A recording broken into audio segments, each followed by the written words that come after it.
Oi, eu sou o professor Ricardo Tuttmann, do Departamento Vocal da Escola de Música da UFRJ.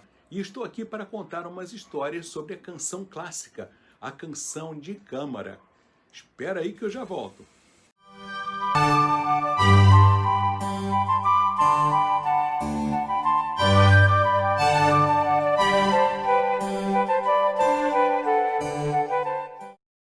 Bem-vinda, bem-vindo. Essa é uma breve história da canção de câmara. Há muita coisa para contar e se eu for falar sobre todas, não há tempo que chegue. Por isso, eu vou me concentrar nas canções escritas para uma única voz, acompanhadas por um instrumento. Além disso, vamos focalizar apenas as canções seculares, ou seja, aquelas que não têm conteúdo religioso, que não são música sacra. E mesmo assim, esse conteúdo ainda é enorme. Então, para organizar melhor todas as informações, essa breve história vai ser dividida em séries. Nesta primeira, nós vamos percorrer os caminhos da criação e do desenvolvimento da canção de câmara alemã, desde as suas origens, lá na Idade Média, passando pela criação do Kunstlied, ou canção de arte, canção artística, por Franz Schubert, no início do período romântico, e vamos chegar até o compositor Richard Strauss, já no século XX. A canção de câmara é um gênero próprio do grande universo da música clássica ou erudita, mas ela não tem nada a ver com os outros gêneros vocais, como a cantata, o oratório, a missa, todas as formas de teatro musicado e principalmente a ópera. Porque esses gêneros todos têm um caráter exatamente oposto ao perfil intimista da canção de câmara, escrita para ser cantada em lugares pequenos, como, por exemplo, um auditório aconchegante ou um salão, mas não num grande teatro. Aliás, é por isso mesmo que ela se chama canção de câmara. Bem, todo mundo sabe o que é uma canção. Mas qual é a receita para fazer uma? Como nascem as canções? Elas são filhas da união de uma poesia com uma música. Então, a poesia leva para essa união toda a emoção do poeta. E a música, todo o sentimento do compositor. Não importa se a canção é popular ou clássica, se é sacra ou não, ela sempre nasce daquela aliança da música com a poesia. Como todo casamento, a nova vida a dois pode ser feliz, aprofundar a relação amorosa, etc.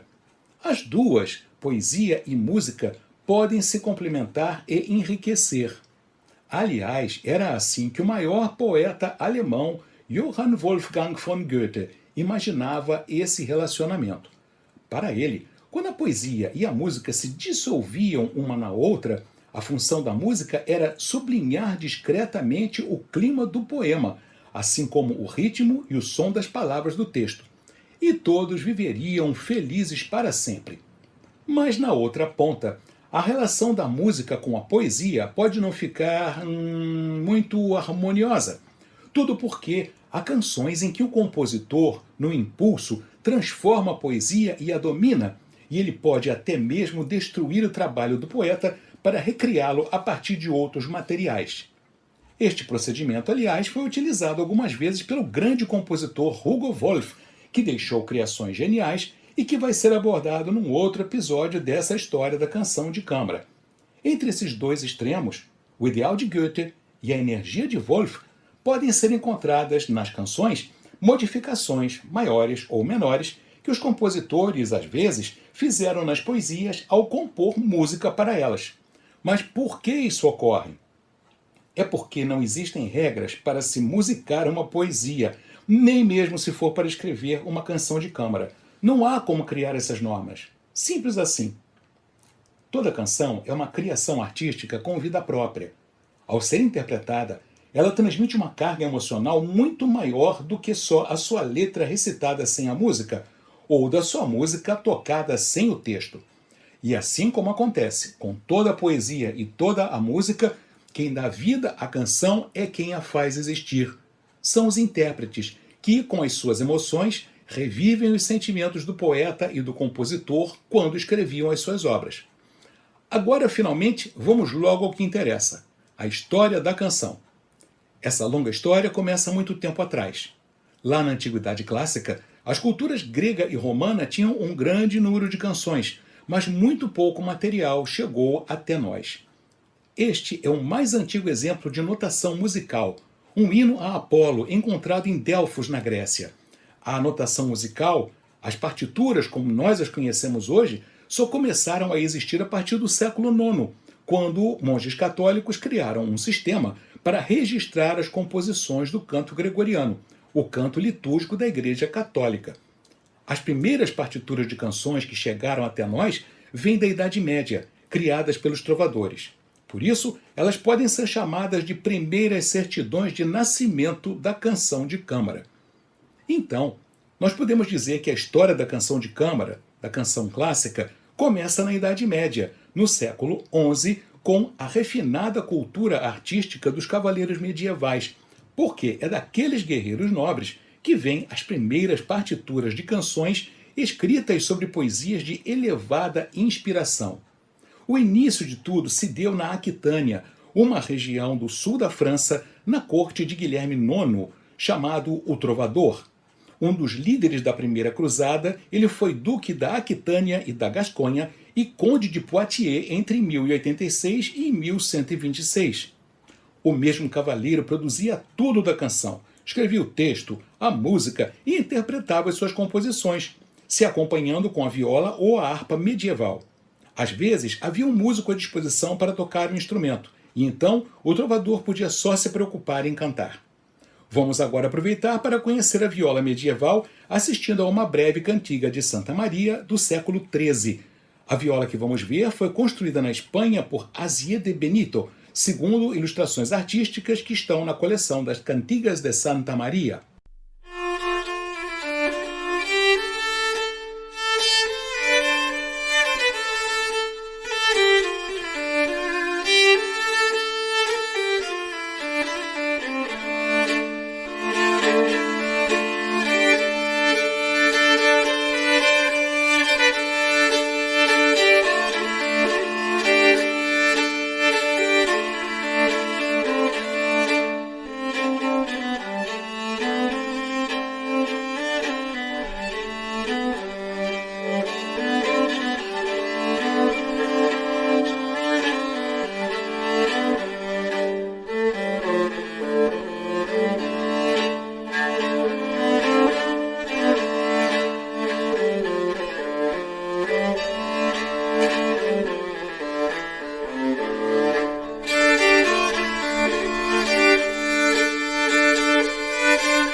A arte dos trovadores foi levada para o norte da França, onde se cultivou a poesia épica e se desenvolveu uma grande riqueza de formas de canção. A primeira dessas poesias escritas em francês foi a famosa Chanson de Roland, ou A Canção de Rolando, obra que é importantíssima para a história das literaturas francesa e europeia. A origem e o desenvolvimento da poesia, da música e da canção dos trovadores coincide com o movimento europeu das cruzadas, que ocuparia a cavalaria por quase 2 séculos. A primeira cruzada ocorreu em 1096, final do século XI, enquanto a última, a nona, em 1271 e 1272, quase ao fim do século XIII. Mas o que é que as cruzadas têm a ver com as canções dos nobres cavaleiros medievais? Bem, primeiramente, elas aumentaram o intercâmbio intelectual entre as nações europeias, porque os exércitos que marchavam para o Oriente eram formados por gente de diversas nações e origens. E, em segundo lugar, as cruzadas enriqueceram a cultura dos trovadores com influências poéticas e fantásticas do Oriente. Essa miscigenação cultural acabou por enriquecer o repertório dos trovadores que estava nascendo nessa mesma época. Todas as canções eram sempre para uma única voz e algum instrumento. Seus autores utilizavam formas de literatura mais épicas, formas de dança e também as formas mais poéticas. A interpretação é geralmente em andamento moderado, mas as músicas de dança são animadas e exuberantes. A poesia dos cavaleiros medievais, ao enfatizar o ser humano, vai antecipar o Renascimento. Após a Antiguidade, a literatura do Renascimento é o primeiro testemunho da humanidade ideal, que se torna consciente de si mesma ao enxergar dois polos, o masculino e o feminino. A mulher é elevada e venerada na condição de ídolo, de senhora e de amante.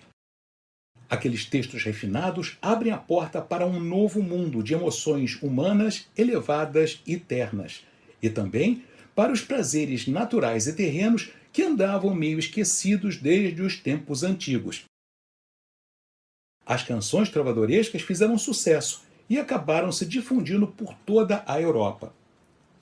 No centro desta cultura poético-musical está a canção de amor. Ela aparece em muitas variações, como por exemplo, para exprimir homenagem, saudade, conquista, prazer sensual, renúncia ou a amarga dor do mundo. Muitas vezes, essa canção se combina com o amor alegre e elegante à natureza, com o louvor da primavera ensolarada e o lamento pelo frio do inverno. A natureza e o amor, que são os temas elementares de toda a poesia trovadoresca, são também a base da canção de amor. A propósito, a natureza e o amor serão também os dois temas centrais do romantismo, que vai começar uns 400 anos depois, lá no final do século XVIII. Mas a gente vai chegar lá. Além da canção de amor, também existem as de conteúdo político, social, meditativo em geral, canções de louvor e escárnio, canções de dança, etc. As canções dos cavaleiros cantores, enfim, refletem um universo que abrange tanto a realidade como a fantasia. Na segunda metade do século XII, entre 1150 e 1200, em plena era das cruzadas, os castelos e palácios da nobreza deixaram de ser o berço exclusivo da cultura, porque os plebeus também passaram a ter acesso às artes. Nesse período surgiram os burgos, que eram cidades fortificadas para proteger os seus habitantes de pilhagens. Foi nelas que se iniciou o desenvolvimento de uma classe social que não era nem rica nem pobre e, como nasceu nos burgos, recebeu o nome de burguesia. É o que se conhece hoje em dia por classe média. Nos burgos apareceram trovadores populares, os menestréis, que não eram mais os cavaleiros nobres. Surgiram também malabaristas e músicos saltimbancos, ou seja, artistas nômades, que agora viajavam em caravanas, indo de cidade em cidade, se apresentando em troca de dinheiro ou comida e hospedagem. Foi através daqueles artistas que gradualmente se foi desenvolvendo a profissão do músico. Mas toda essa atividade não teve nenhuma influência na canção de câmara, porque as poesias usadas por aqueles artistas viajantes não eram mais os textos refinados dos nobres cavaleiros. Nas cidades em que as canções trovadorescas penetraram, os cidadãos fundaram corporações de canto, chamadas de grêmios ou guildas de cantores, que se dedicavam a desenvolver aquelas finas canções. E para incentivar os seus membros, começaram a organizar concursos de canto. Neles competiam os autores de canções, que eram julgados pelo texto, pela música e pela interpretação das suas obras. Só lembrando, na tradição trovadoresca, o autor da poesia também escrevia a música para ela e a apresentava. Esses grêmios de cantores tiveram origem mais uma vez na França, desta vez no norte, na cidade de Arras. O famoso compositor Adam de la Halle foi o seu principal mestre. Em 1282 ou 1283, ele criou a primeira peça não religiosa do teatro musicado francês, Le jeu de Robin et Marion, o jogo de Robin e Marion. Esta é, inclusive, a sua obra mais conhecida, constituída de uma série de canções. E a canção alemã? Tema desta primeira série, como ficou? A canção trovadoresca alemã, que começou a se desenvolver também no meio do século XII, recebeu uma forte influência da cultura francesa. Porém, já no começo do século XIII, logo depois do clímax, que foi o concurso de canto do castelo de Wartburg, em Eisenach, na Turíngia, em 1207, a grande época dos menestréis começou a findar. A propósito, essas guildas e os seus concursos de canto serviram de inspiração para o jovem compositor Richard Wagner criar no século XIX duas óperas, Os Mestres Cantores de Nuremberg e Tannhäuser.